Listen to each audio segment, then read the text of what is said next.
Good morning, viewers. Welcome to Judicial Study Center.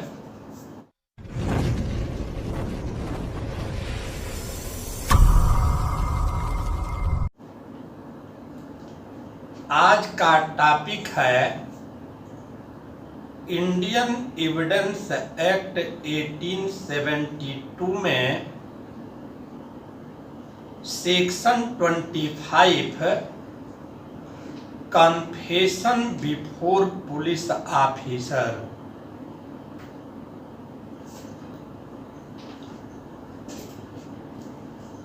Police officer के समक्ष की गई संस्वीकृति दांडिक कार्यवाही में विसंगत होती है।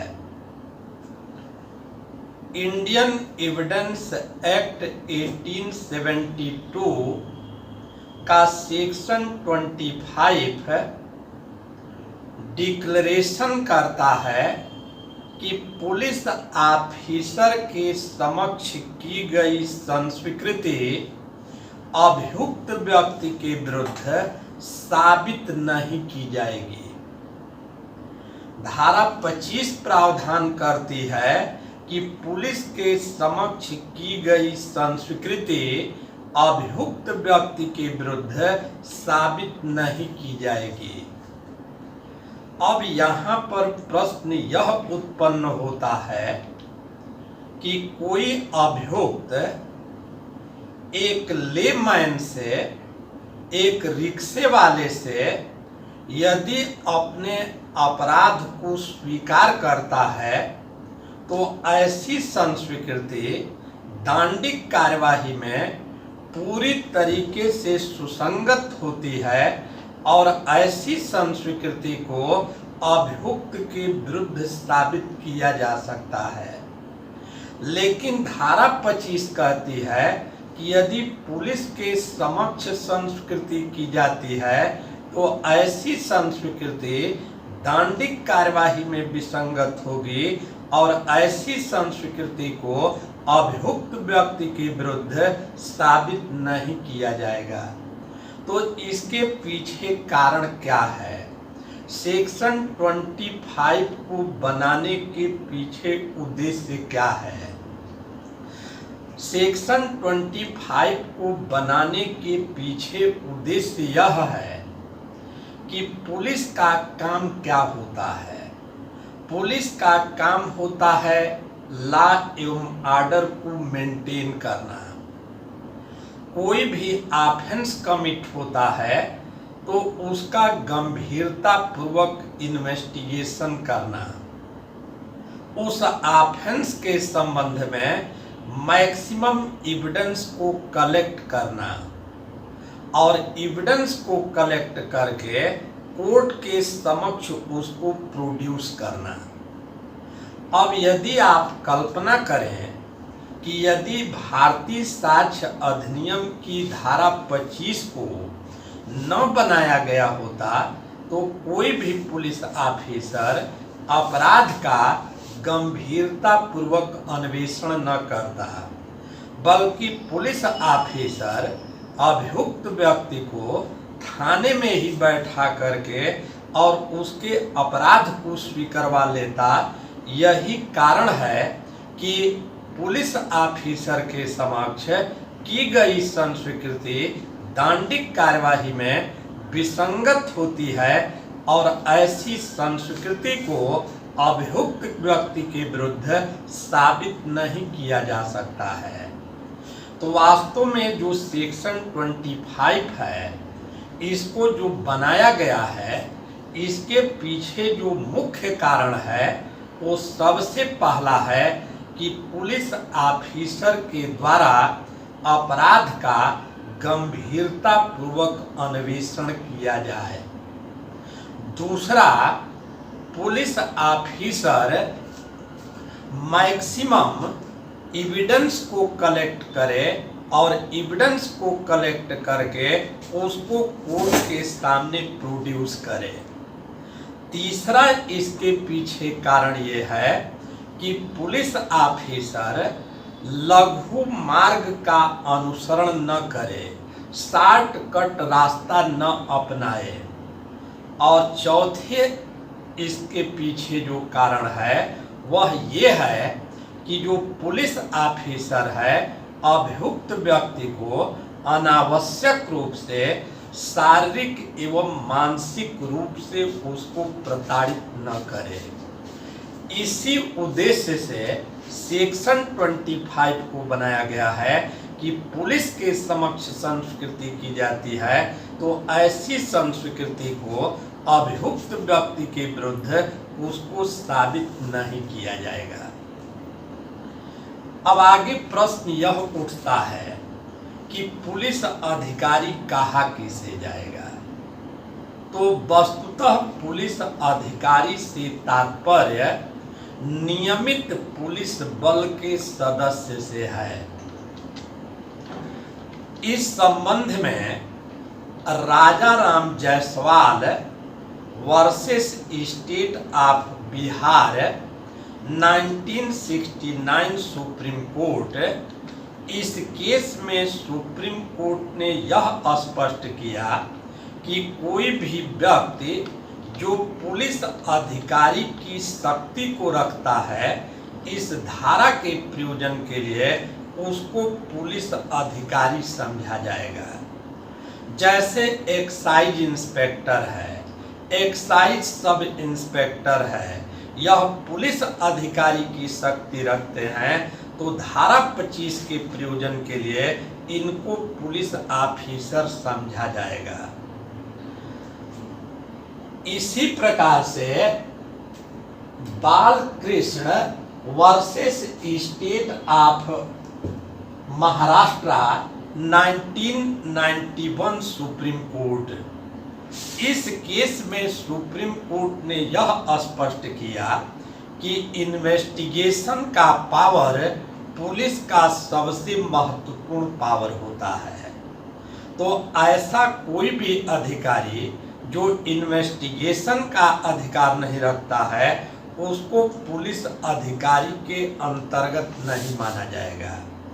जैसे कस्टम ऑफिसर है तो कस्टम ऑफिसर अन्वेषण की शक्ति नहीं रखता है, इसलिए उसको पुलिस ऑफिसर उसको नहीं माना जाएगा। तो सेक्शन 25 में दो बातें आपको बताए। पहली चीज तो आपने देखा कि सेक्शन 25 को बनाने के पीछे ऑब्जेक्ट क्या है। दूसरी चीज आपने देखा कि पुलिस ऑफिसर का मतलब क्या होता है। अब तीसरी महत्वपूर्ण चीज ये है कि सेक्शन 25 कहती है कि पुलिस के समक्ष की गई संस्कृति अभियुक्त व्यक्ति के विरुद्ध साबित नहीं की जाएगी। अब इस बिंदु पर जो सबसे महत्वपूर्ण केस मानी जाती है वह केस है ए नगेशिया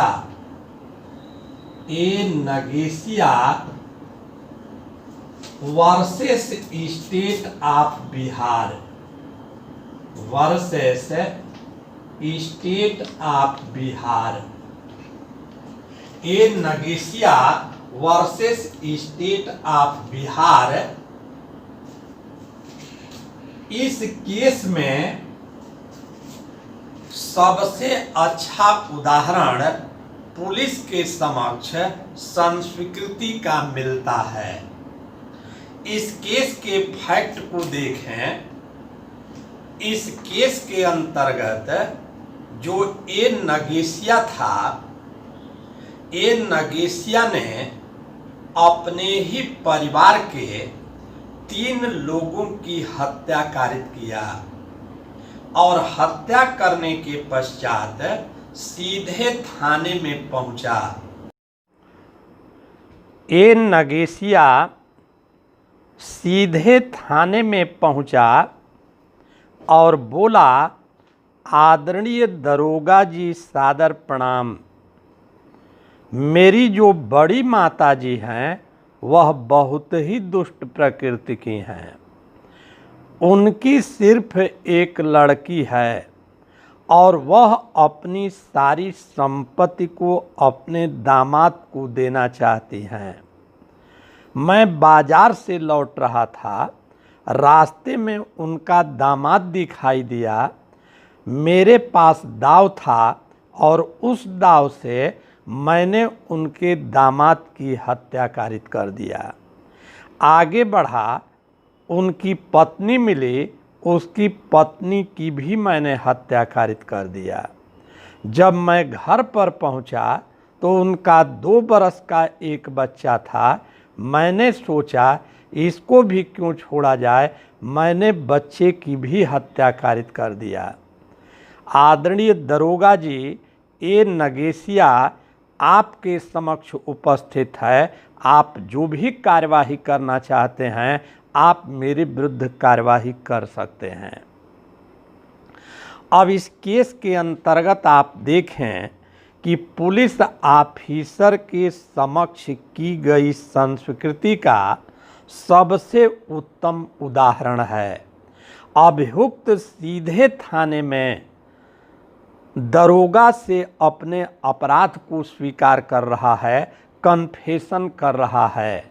ये मामला सुप्रीम कोर्ट तक पहुंचा और सुप्रीम कोर्ट के समक्ष प्रश्न यह था कि अभियुक्त ने पुलिस ऑफिसर के समक्ष जो संस्वीकृति किया है, अपने अपराध को स्वीकार किया है, ऐसी संस्वीकृति दंडिक कार्यवाही में सुसंगत होगी कि विसंगत होगी, ऐसी संस्कृति को अभियुक्त के विरुद्ध साबित किया जाएगा कि अभियुक्त के विरुद्ध साबित नहीं किया जाएगा। सुप्रीम कोर्ट ने स्पष्ट किया कि अभियुक्त व्यक्ति के द्वारा दरोगा से जो संस्वीकृति की गई है, यह संस्वीकृति यह भारतीय साक्ष्य अधिनियम की धारा 25 की परिधि के अंतर्गत आती है और धारा 25 कहती है कि पुलिस ऑफिसर के समक्ष की गई संस्वीकृति दंडिक कार्यवाही में विसंगत होगी और ऐसी संस्वीकृति को अभियुक्त व्यक्ति के विरुद्ध इसको साबित नहीं किया जाएगा। पुलिस के समक्ष संस्वीकृति के संबंध में जो दूसरी महत्वपूर्ण केस है, उस केस का नाम है Sitaram versus state of UP 1966 supreme court. A Nagesia की भी केस 1966 की ही है। अब Sitaram versus state of UP की केस का थोड़ा सा फैक्ट पर विचार किया जाए तो सीताराम की केस का फैक्ट ये है कि एक छोटा सा परिवार है और उस परिवार में हस्बैंड, वाइफ और 2 बरस का एक बच्चा है। अचानक एक दिन सुबह सुबह बच्चे की रोने की आवाज़ सुनाई दी। बच्चा तेजी से रो रहा था। अब पड़ोस में कुछ लोग थे, वह जा कर के और दरवाज़ा को खटखटाने लगे, लेकिन दरवाज़ा खुला नहीं और मकान के अंदर बच्चा रो रहा था, चिल्ला रहा था। अब पड़ोसियों ने क्या किया कि इसकी सूचना दरोगा को दिया। दरोगा जी 2 कांस्टेबल को लेकर के घटना स्थल पर पहुँचे। इसके बाद दरोगा जी ने भी देखा कि कमरा बंद है और बच्चा अंदर रो रहा है, तो दरोगा जी ने पुलिस कांस्टेबल को कहा कि दरवाजे को तोड़ दो। अब दरवाजे को तोड़ करके जब पुलिस कमरे में प्रवेश कर रही है तो वहाँ पर मंजर क्या था कि तख्त के नीचे एक डेड बॉडी पड़ी हुई थी और दूसरी चीज़ कि तख्त के बगल में एक मेज था और उस मेज पर लालटेन जल रही थी और लालटेन के नीचे एक पत्र लिख करके रखा गया था। अब दरोगा ने उस पत्र को देखा तो पत्र में लिखा था कि आदरणीय दरोगा जी सादर प्रणाम, मैं अपनी पत्नी से परेशान होकर के इसकी हत्या कारित कर दिया है। आप हमको ढूंढने के लिए प्रयास न करिएगा, मैं स्वयं अपने आप को कोर्ट में सरेंडर कर दूंगा। अब ये मामला भी सुप्रीम कोर्ट तक गया कि डेड बॉडी के पास यदि अभियुक्त संस्कृतकारी कथन जो लिख करके छोड़ा है, जो संस्कृतकारी पत्र है, यहाँ पर यह पुलिस के नाम से जो उसने पत्र को लिखा है और अपने अपराध को स्वीकार किया है, तो ऐसी संस्कृति दांडिक कार्यवाही में रेलेवेंट होगी कि इर्रेलेवेंट होगी, अभियुक्त के विरुद्ध साबित किया जाएगा कि अभियुक्त के विरुद्ध साबित नहीं किया जाएगा। इस केस में सुप्रीम कोर्ट ने कहा कि अभियुक्त व्यक्ति के द्वारा डेड बॉडी के समक्ष संस्वीकृतकारी पत्र लिख करके जो छोड़ा गया है वो भले दरोगा के नाम से पत्र लिखा गया है, जिस समय अभियुक्त ने उस पत्र को लिखा है उस समय पुलिस के परछाई भी उसके मस्तिष्क पर नहीं पड़ी थी। अतः जो पत्र के माध्यम से अपने अपराध को स्वीकार किया है, भले दरोगा जी के नाम से स्वीकार किया है, ऐसी संस्कृति दांडिक कार्यवाही में पूरी तरीके से सुसंगत होगी। इस बिंदु पर तीसरी महत्वपूर्ण केस आती है। उस केस का नाम है हर प्यारी वर्सेस इम्परर। हर प्यारी वर्सेस इम्परर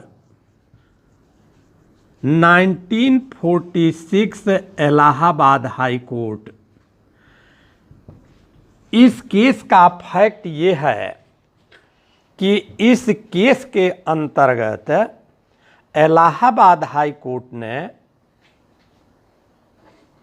यह कहा कि कोई भी अभियुक्त व्यक्ति यदि किसी थर्ड पर्सन से अपने अपराध को स्वीकार कर रहा है और उसी समय यदि पुलिस वाला आकस्मिक रूप से उपस्थित होने के कारण ऐसी संस्कृति को सुन लेता है, तो ऐसी संस्कृति का साक्षिक मूल्य नष्ट नहीं हो जाता है। ऐसी संस्कृति साक्ष्य के रूप में सुसंगत बनी रहेगी और ऐसी संस्कृति को अभियुक्त व्यक्ति के विरुद्ध उसको साबित किया जा सकता है। तो ये ध्यान रखना है कि यदि अभियुक्त किसी थर्ड पर्सन से अपने अपराध को स्वीकार कर रहा है और पुलिस वाला आकस्मिक रूप से उपस्थित होने के कारण उस संस्कृति को सुन लेता है, तो ऐसी संस्कृति का साक्षिक मूल्य नष्ट नहीं हो जाता है। ऐसी संस्कृति साक्ष्य के रूप में सुसंगत बनी रहती है और ऐसी संस्कृति को अभियुक्त व्यक्ति के विरुद्ध उसको साबित किया जा सकता है। तो ये आपने देखा। तो देखें सेक्शन 25 में आपको क्या क्या बताए। सबसे पहले प्रोविज़न आपने देखा कि सेक्शन 25 प्रावधान करती है कि पुलिस के समक्ष की गई संस्कृति अभियुक्त व्यक्ति के विरुद्ध साबित नहीं की जाएगी। दूसरी चीज़ आपको बताए कि पुलिस ऑफिसर का मतलब क्या होता है। तीसरी चीज़ आपको बताए कि सेक्शन 25 जो बनाया गया है उसके बनाने के पीछे उद्देश्य क्या है। और फिर चौथी चीज़ इसमें आपने देखा कि पुलिस के समक्ष की गई संस्वीकृति इस पर 3 लीडिंग केस आपको बताए। इस पर प्रायः पीसीएसजे में प्रॉब्लम पूछी जाती है और ये तीनों केसेज ये बहुत इम्पॉर्टेंट है। लेकिन आगे ये भी ध्यान रखना है कि जो सेक्शन 25 इंडियन एविडेंस एक्ट के अंतर्गत प्रोविज़न दिया गया है, उस प्रोविज़न को और इफ़ेक्टिव बनाने के लिए इंडियन एविडेंस एक्ट की सेक्शन 26 को बनाया गया है। और वास्तव में यदि इंडियन एविडेंस एक्ट के सेक्शन 26 को न बनाया गया होता तो पुलिस ऑफिसर सेक्शन 25 के प्रोविज़न को इजीली उसको डिफीट कर सकते थे। यही कारण है कि सेक्शन 25 को और प्रभावी बनाने के लिए और इफ़ेक्टिव बनाने के लिए सेक्शन 26 को बनाया गया। अब भारतीय साक्ष्य अधिनियम की धारा 26 ये प्रावधान करती है कि पुलिस के समक्ष ही संस्वीकृति नहीं बल्कि पुलिस अभिरक्षा में यदि अभियुक्त किसी तीसरे व्यक्ति से संस्वीकृति करता है तो ऐसी संस्वीकृति को भी अभियुक्त व्यक्ति के विरुद्ध साबित नहीं किया जाएगा। धारा 25 में तो आपने पढ़ा कि पुलिस के समक्ष की गई संस्वीकृति अभियुक्त व्यक्ति के विरुद्ध साबित नहीं किया जाएगा। दूसरी तरफ सेक्शन 26 प्रावधान करता है कि पुलिस के समक्ष ही नहीं बल्कि पुलिस अभिरक्षा में यदि अभियुक्त किसी तीसरे व्यक्ति से कन्फेशन करता है तो ऐसी संस्वीकृति भी दंडिक कार्यवाही में विसंगत होगी और ऐसी संस्वीकृति को अभियुक्त व्यक्ति के विरुद्ध उसको साबित नहीं किया जाएगा। अब ये जो सेक्शन 26 में जो पुलिस कस्टडी शब्द देख रहे हैं इसको काफ़ी वाइड सेंस में लिया गया है। यहाँ पर पुलिस कस्टडी का तात्पर्य अभियुक्त के ऊपर पुलिस के नियंत्रण से है, चाहे अभियुक्त घर में है, चाहे घर के बाहर है, चाहे खुले स्थान पर है। यदि अभियुक्त के मस्तिष्क के ऊपर पुलिस का प्रभाव है, यदि अभियुक्त पुलिस के नियंत्रण में है तो धारा 26 के प्रयोजन के लिए उसको पुलिस कस्टडी समझा जाएगा। जैसे उदाहरण से समझें, इस बिंदु पर आर वर्सेस लेस्टर की केस बहुत इम्पॉर्टेंट है। 1885 बम्बई हाई कोर्ट एपीओ में इस पर प्रॉब्लम पूछी गई है। आर वर्सेस लेस्टर की केस का फैक्ट ये है कि ए एक पुलिस कांस्टेबल है और यह पुलिस कांस्टेबल ये बी नामक व्यक्ति को चोरी के अपराध के आरोप में तांगे पर बैठा करके और इसको कचहरी की तरफ ले जा रहा था। बीच रास्ते में पुलिस कांस्टेबल ने तांगे वाले से कहा कि तांगे को रोक दो और कुछ समय के लिए पुलिस कांस्टेबल उस तांगे पर से उतर करके कहीं चला गया और उसी दौरान तांगे वाले ने उस व्यक्ति से पूछा कि वास्तव में बताओ कि तुमने चोरी का अपराध किया है। अब उस व्यक्ति ने तांगे वाले से चोरी के अपराध को स्वीकार कर लिया। अब यह प्रकरण बम्बई हाई कोर्ट तक पहुंचा कि यहाँ पर व्यक्ति ने जो तांगे वाले से अपने अपराध को स्वीकार किया है तो क्या ऐसी संस्वीकृति दंडिक कार्यवाही में सुसंगत होगी? क्या ऐसी संस्वीकृति को अभियुक्त व्यक्ति के विरुद्ध साबित किया जा सकता है? तो इस केस में बंबई हाई कोर्ट ने कहा कि यहाँ पर अभियुक्त व्यक्ति अभी भी पुलिस कस्टडी में है, भले वह तांगे पर से उतर करके कुछ समय के लिए चला गया है, लेकिन अभियुक्त के ऊपर अभी भी पुलिस का नियंत्रण है, वह पुलिस की अभिरक्षा में माना जाएगा और ऐसी संस्कृति को अभियुक्त व्यक्ति के विरुद्ध उसको साबित नहीं किया जाएगा। इसी तरीके से इसका दूसरा उदाहरण आपको बताते हैं, emperor versus Jagia. Emperor versus Jagia 1938 Patna high court की केस है। अब इस केस का फैक्ट ये है कि एक महिला थी और गांव में एक युवक की हत्या कारित करके वह भाग रही थी।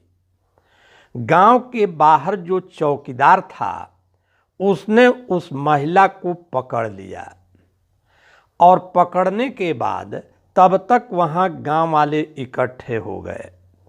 चौकीदार ने महिला से पूछा कि बताओ कि तुमने युवक की हत्या कारित किया है। महिला ने कहा कि मैंने युवक की हत्या कारित नहीं किया है। अब इतने पर जो चौकीदार था उसने गांव वालों से कहा कि आप लोग इस महिला को देखते रहिए, अभी मैं थाने में जाता हूं और दरोगा जी को बुला करके ले आता हूं। और जैसे ही चौकीदार थाने की तरफ चला, उसी समय महिला ने गांव वालों से युवक की हत्या की बात को स्वीकार कर लिया। अब ये मामला भी पटना हाई कोर्ट तक गया और यहाँ पटना हाई कोर्ट के समक्ष प्रश्न ये था कि महिला ने गांव वालों से जो अपराध को स्वीकार की है, ऐसी संस्कृति दंडिक कार्यवाही में सुसंगत होगी कि विसंगत होगी, ऐसी संस्कृति को अभियुक्त के विरुद्ध साबित किया जाएगा कि अभियुक्त के विरुद्ध साबित नहीं किया जाएगा। पटना हाई कोर्ट ने कहा कि यह जो प्रकरण है यह भारतीय साक्ष्य अधिनियम की धारा 26 की परिधि के अंतर्गत आता है और धारा 26 कहती है कि पुलिस के समक्ष ही नहीं बल्कि पुलिस अभिरक्षा में यदि अभियुक्त तीसरे व्यक्ति से संस्कृति करता है तो ऐसी संस्कृति को भी अभियुक्त के विरुद्ध साबित नहीं किया जाएगा। यहाँ पर जैसे ही चौकीदार दरोगा का नाम लेता है, उस महिला के मस्तिष्क पर पुलिस का प्रभाव पड़ गया और महिला ने अपने अपराध को स्वीकार कर लिया, तो इसको भी ये माना जाएगा कि महिला ने जो कन्फेशन किया है वह पुलिस कस्टडी में कन्फेशन किया है और ऐसी संस्कृति दंडिक कार्यवाही में विसंगत होगी और ऐसी संस्कृति को अभियुक्त व्यक्ति के विरुद्ध इसको साबित नहीं किया जाएगा। तो एक इम्पॉर्टेंट प्रश्न आपने देखा कि पुलिस के समक्ष की गई संस्कृति, पुलिस अभिरक्षा में की गई संस्कृति दंडिक कार्यवाही में विसंगत होती है और इसको अभियुक्त व्यक्ति के विरुद्ध इसको साबित नहीं किया जा सकता है। That's all. Kindly subscribe, like and share. Thank you.